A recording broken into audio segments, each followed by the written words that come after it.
Bienvenue dans ce nouveau numéro de Pulsation, aujourd'hui focus sur les accidents vasculaires cérébraux, les AVC. Nous allons retracer dans ce magazine le parcours des personnes victimes d'un AVC, depuis les premiers signes d'alerte jusqu'à la rééducation, en passant par les urgences et les soins en neurologie. À Genève, chaque année, 700 personnes sont victimes d'un accident vasculaire cérébral. C'est la troisième cause de mortalité derrière les maladies cardiaques et les cancers. Après 65 ans, les AVC sont la première cause d'handicap physique et intellectuel. AVC, 3 lettres capitales pour un problème de santé publique majeur. Un accident vasculaire cérébral est en fait une interruption brutale du flux sanguin dans une région déterminée du cerveau. Et selon l'artère touchée, le déficit qui est engendré par cet arrêt du flux sanguin sera plus ou moins important. On distingue principalement 2 formes d'accident vasculaire cérébral. Il y a d'une part l'AVC dit ischémique. Il résulte en fait de l'occlusion d'une artère par un caillot. Et l'autre forme, c'est l'hémorragie, l'AVC hémorragique qui résulte en fait de la rupture d'une artère. Prévenir un AVC est partiellement possible. Parmi les facteurs de risque, l'âge et l'hérédité, mais aussi l'hypertension artérielle, le diabète, le tabac, le cholestérol, la sédentarité et la surcharge pondérale. Vous pouvez vous-même agir sur ces derniers facteurs de risque grâce aux médicaments ou en adaptant au mieux et au quotidien votre hygiène de vie. D'autre part, les troubles cardiaques sont souvent à l'origine d'un AVC. Le plus souvent, les accidents vasculaires cérébraux frappent sans prévenir et sans aucun signe avant-coureur. L'AVC survient comme un coup de tonnerre dans un ciel bleu. Il y a rarement des signes prémonitoires.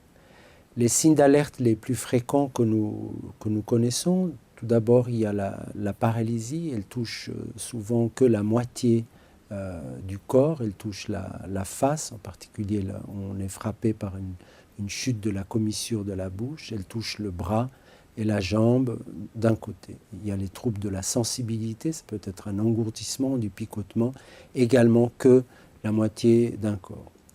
Puis on a les difficultés de langage, c'est-à-dire qu'on a difficulté à trouver les mots, ou bien on dit un mot à la place d'un autre.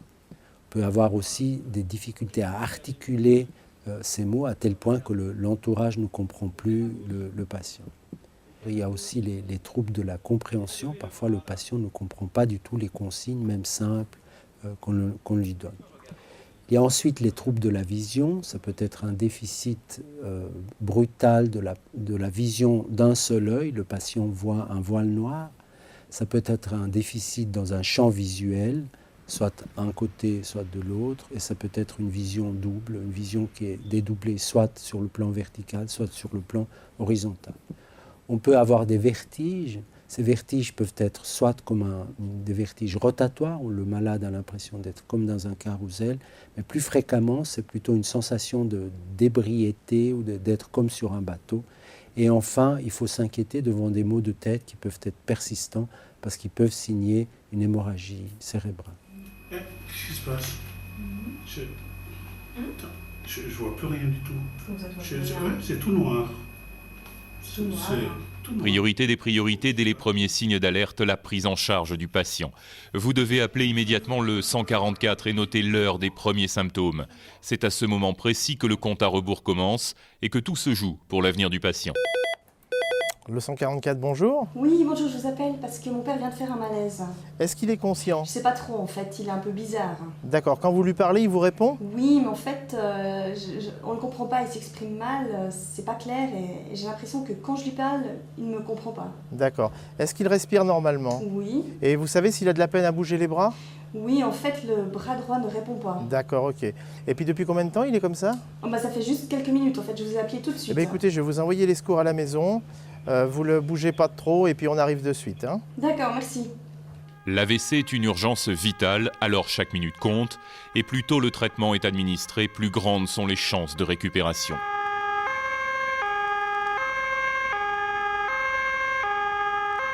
Aux urgences, la victime est immédiatement prise en charge par une équipe de soins. Un neurologue vient évaluer l'état du patient. Essayez de me regarder. Ouvrez la bouche. Ouvrez la bouche. Essayez de lever le bras là. Le bras gauche.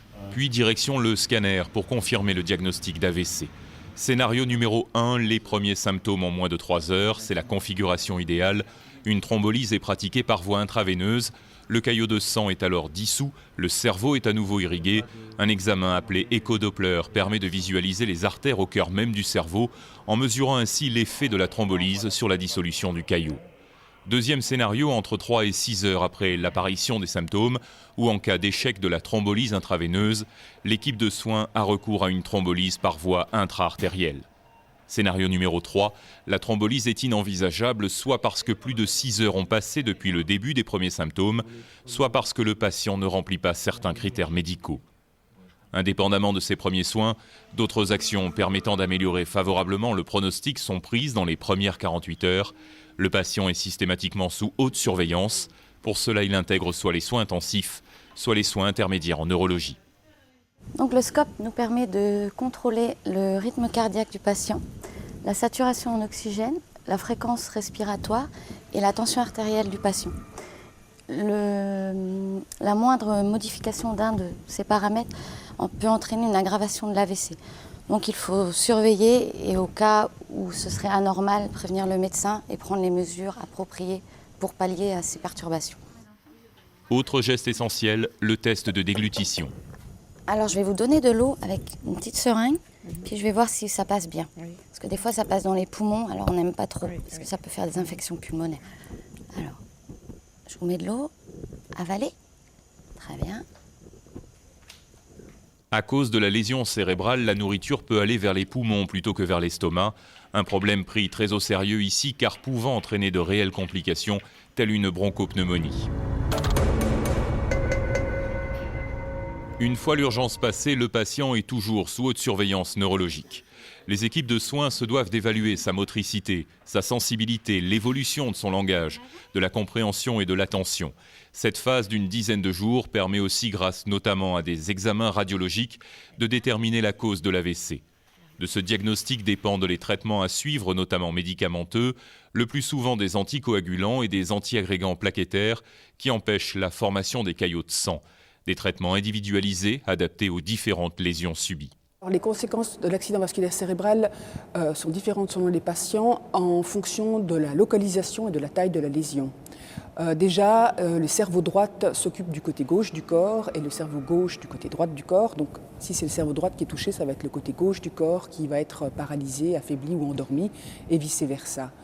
Ensuite, chaque lobe a une fonction différente dans le cerveau. Par exemple, le lobe temporal à gauche, la plupart des gens qui sont droitiers, chez une majorité des gauchers, s'occupent du langage. Donc s'il y a une lésion à ce niveau-là, il va avoir un trouble du langage qui s'appelle une aphasie. Un autre lobe, qui est le lobe frontal, est très important pour la planification des activités, c'est-à-dire prendre l'initiative, faire une étape après l'autre, se corriger quand on a fait une erreur, pouvoir passer d'une étape à l'autre. La rééducation, le maître mot de la prise en charge de l'AVC. Elle doit commencer le plus tôt possible à l'hôpital pour se poursuivre de façon plus intensive au service de neurorééducation de Beauséjour. Les bienfaits de cette rééducation sont incontestables, mais ils ne guérissent pas les dommages qu'a subis le cerveau. À ce stade, l'objectif prioritaire est clair, une plus grande indépendance et une autonomie plus ou moins retrouvée dans la vie quotidienne. La rééducation a 3 objectifs principaux. D'abord, éviter des complications supplémentaires, notamment un enraidissement articulaire. Ensuite, on va demander au cerveau sain de reprendre la fonction qui a été lésée. Donc on va faire un entraînement spécifique pour espérer que ce cerveau reprenne la fonction, et ça c'est possible grâce à la plasticité cérébrale. Par exemple, si le bras est paralysé, on va demander de faire l'exercice jusqu'à ce qu'il y ait une certaine force qui revienne. Malheureusement, c'est très variable d'une personne à l'autre, la récupération. Donc on va mettre en parallèle également des stratégies de compensation, c'est-à-dire apprendre à faire avec un bras paralysé. Et on peut s'habiller ou faire sa toilette avec un bras en moins, mais il y a besoin d'apprendre à le faire, comment le faire. Ok, vous enchaînez directement le passage du pied gauche devant. Allez. Très bien. Tout d'abord, bien sûr, on va travailler l'équilibre assis, ensuite l'équilibre debout, et puis en priorité les transferts du lit au fauteuil et puis du fauteuil au WC. Ensuite, quand c'est possible, le physiothérapeute va travailler la marche avec également, évidemment le périmètre, la vitesse, l'endurance, puis également le passage d'obstacles comme le trottoir, la prise d'escalier, voire même le relevé du sol si la personne chute à sol. Les soins infirmiers et les ergothérapeutes, eux, vont travailler les activités de la vie quotidienne. Donc tout d'abord la toilette et l'habillage et l'alimentation, mais ensuite des choses plus compliquées comme les courses qui nécessitent toute une planification, la gestion de l'argent, mais également la cuisine et des autres activités de la vie de tous les jours.